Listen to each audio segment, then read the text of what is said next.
The political and humanitarian situation in Zimbabwe remains a priority for politicians in the UK House of Commons. The UK ministers primarily involved with the country outlined the steps to be taken to maintain international pressure on Robert Mugabe and his regime. As I'm sure the Right Honourable Gentleman is aware, our Foreign Secretary was in Southern Africa only last week. He took the opportunity to have discussions with the government of South Africa. Of course, it is to be regretted that there were those who chose not to support the Security Council resolution, although I have to say that we were encouraged by the terms of the G8 communique, which did make some progress. But the opportunity now is twofold. Firstly, we want to see further action through the Mbeki process that is being taken forward on behalf of SADC. There will be a further opportunity in the days to come at the General Affairs Council of the European Union when we will press for further European sanctions. And so I can assure the House that we will continue to be unstinting in our efforts to support the initiatives being taken within Africa, not simply within SADC but within the African Union as well. But we will not miss further opportunities, not least the European General Affairs Council coming up, to also press the case to say that we want to see real progress whereby the voice of the Zimbabwean people are reflected in their government. Development Minister Gillian Merron explained what it was that was needed in Zimbabwe. What we all need to see is a reforming government based on the results of the March election, where the people did speak as to what they wanted. And in that, we will be looking for the stabilisation of the economy, the upholding of the rule of law and the restoration of human rights.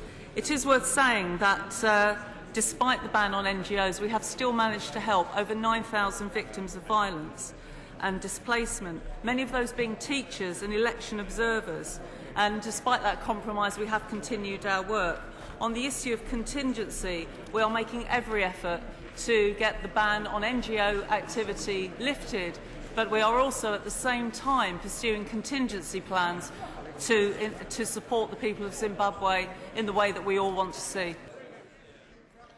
She feels great care has to be taken when targeting sanctions. The test of any sanction is that it must target Mugabe and his elite and not harm the ordinary people of Zimbabwe, who we are here to support. But currently we do have EU measures in place targeting the regime through a visa ban and also an asset freeze on Mugabe and 130 named individuals and an EU embargo on arms. We are putting together a package of measures with the EU for the General Affairs and External Relations Committee, which will meet next week, to extend that to include more individuals, to add companies linked to key members and to tighten the exemptions to the visa ban. All of these, I can assure my honourable friend in the House, are targeted at Mugabe and his regime and not at the people of Zimbabwe. It was a point she repeated again. Our job as the Speaker is to get help to the poorest people in Zimbabwe, to see them through this extremely difficult time. And of course, as part of that, we're using sanctions to bring people to the table.